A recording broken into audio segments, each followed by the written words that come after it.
met first in 1948, and I'd just come out of the army, and I had a spit the cough playing stage door Johnny in a film called Trotty True, and there were about 30 other hopeful young actors and producers, actually, and agents, all playing stage door Johnnies. And Christopher, who stands about 6 inches taller than me, looked down at me and said, "If you'd been in the forces with me, you'd have stood to attention whenever you spoke to me." So I stood to attention. And then, when I was doing a television series called Ivanhoe, and he was the guest villain of Otto the Hun, who was going to have a duel with a joust with Ivanhoe. I was Ivanhoe, to win the freedom of one of his serfs.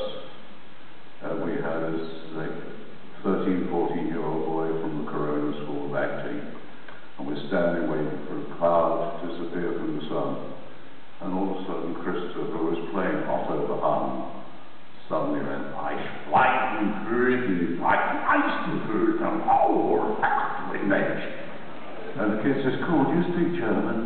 He said, "Yes," and Portuguese and Spanish and Italian, 4 dialects of Swahili, Urdu, and Russian.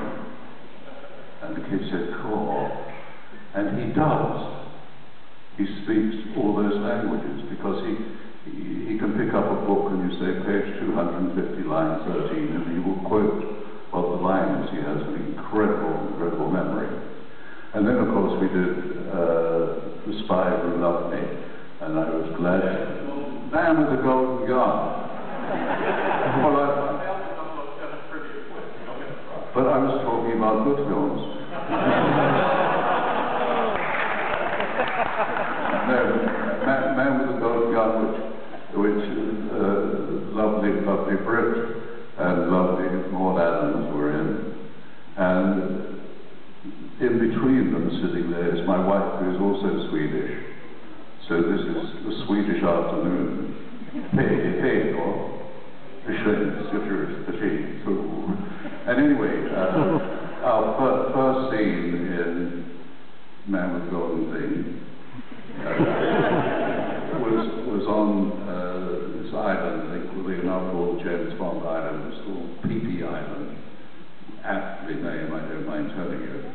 And it was really a deserted rock with an overhanging piece of granite that had fallen and made a natural cave, and inside the cave, the art department from Pinewood had built the exterior of Scaramanga, Christopher Lee's headquarters.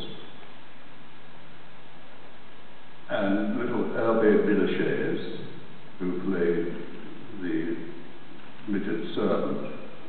Can you see midget? Is it not a little person?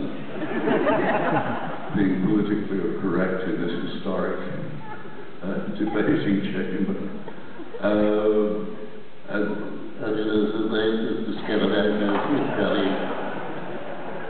Actually, he said to Maud, because his head came up to the bottom of her skirt, and he looked up at Maud one day as they were walking across the peninsula, lobby of the Peninsula Hotel, and he said, "Maud, I'm going to sleep with you." And she said, "If you do and I find out about it, I'll be very angry." But anyway, Christopher comes out of his cave, and he said, "Walk this way, Mr. Bond." As we go into this enormous cave, 4,000 bats came flying up. And Christopher, without pausing, said, "Not now, Stanislaw." And I looked at him, and he said, "You'll use that against me, won't you?" I said, "Yes, I will." So anyway, I'm delighted with all these memories of Christopher that I'm here to accept an award for him.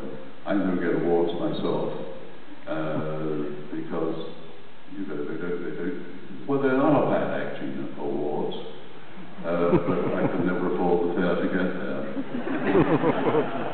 I'm going on too long. This is the award that I'm going to take home and pretend it's mine.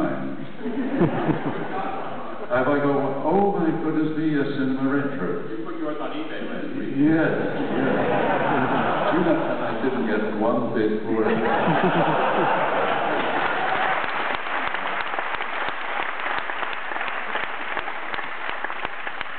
Are you going to say something, Gareth? We're introducing Gareth Owen to actually interview Roger, which is his misfortune at this point. So we're going to bow out. And Gareth, will you come on, please?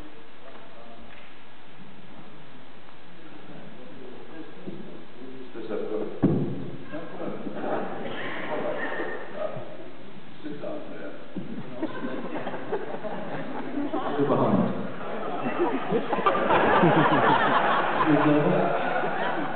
Gareth is my assistant and right hand, who holds my wallet. And he also doctored all my bad spelling, bad grammar, and bad language in the book we did together called My Word Is My Bond. Did everybody buy that book? Yeah. Well done. Oh, wonderful. So We should get to work on this. we should be. We're going to talk for about